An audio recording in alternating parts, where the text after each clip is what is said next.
Assalamualaikum warahmatullahi wabarakatuh. Perkenalkan, nama saya Ratna Puspitasari. Saya dari Universitas Pancasakti Bekasi, Fakultas Pendidikan Ilmu Ekonomi kelas malam A.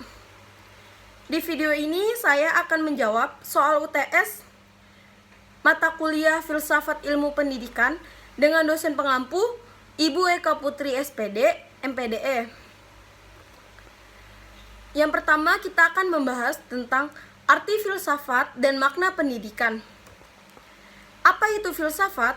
Filsafat adalah sekumpulan sikap dan kepercayaan terhadap kehidupan dan alam yang biasanya diterima secara tidak kritis.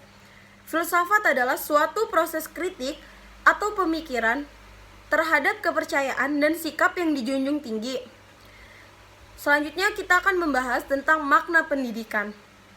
Secara umum, makna pendidikan bagi manusia adalah subjek sekaligus objek dari pendidikan itu sendiri, dan memang manusialah yang menerima pendidikan dan memungkinkan dapat dididik.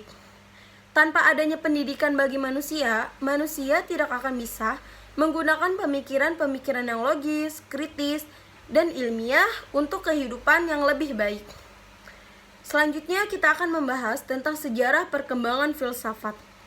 Pada zaman Yunani kuno, kelahiran pemikiran filsafat diawali pada abad ke-6 Masehi yang ditandai oleh runtuhnya mite-mite atau dongeng-dongeng yang selama ini menjadi pembenaran setiap gejala alam. Filsafat Yunani yang telah berhasil mematahkan berbagai mitos tentang kejadian dan asal-usul alam semesta, dan itu berarti dimulainya tahap rasionalisasi pemikiran manusia tentang alam semesta.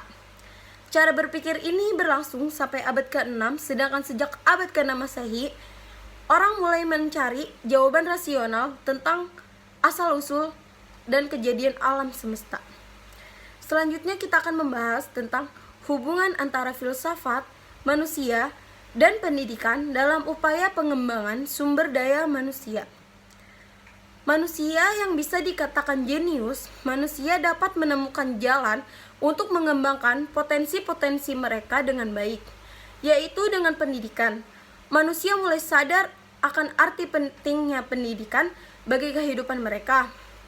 Pendidikan adalah usaha sadar, terencana, sistematis, dan berkelanjutan untuk mengembangkan potensi-potensi bawaan manusia, memberi sifat dan kecakapan sesuai dengan tujuan pendidikan. Dari keduanya, dapat disimpulkan bahwa filsafat digunakan untuk mencari hakikat manusia yang diketahui apa saja yang ada dalam diri manusia. Hasil kajian dalam filsafat tersebut oleh pendidikan dikembangkan dan dijadikannya potensi nyata berdasarkan esensi keberadaan manusia.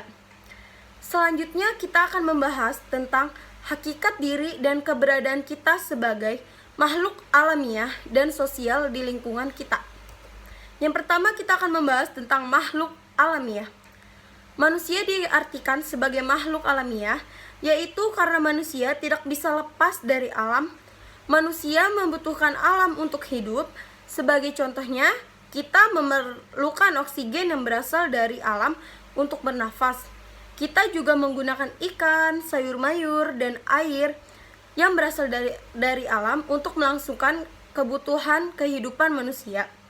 Manusia memiliki insting untuk menentukan apa yang akan dia lakukan. Sebagai contoh, jika manusia merasa lapar, otomatis manusia itu akan mencari makanan untuk mengatasi rasa laparnya. Yang kedua, kita akan membahas tentang makhluk sosial.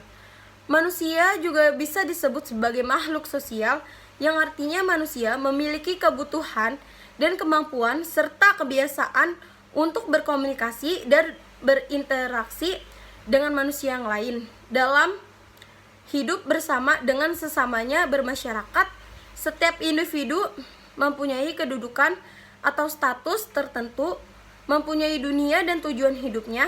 Masing-masing umum demikian, sekaligus ia pun mempunyai dunia bersama dan tujuan hidup bersama dengan sesamanya. Melalui hidup dengan sesamanya lah manusia akan dapat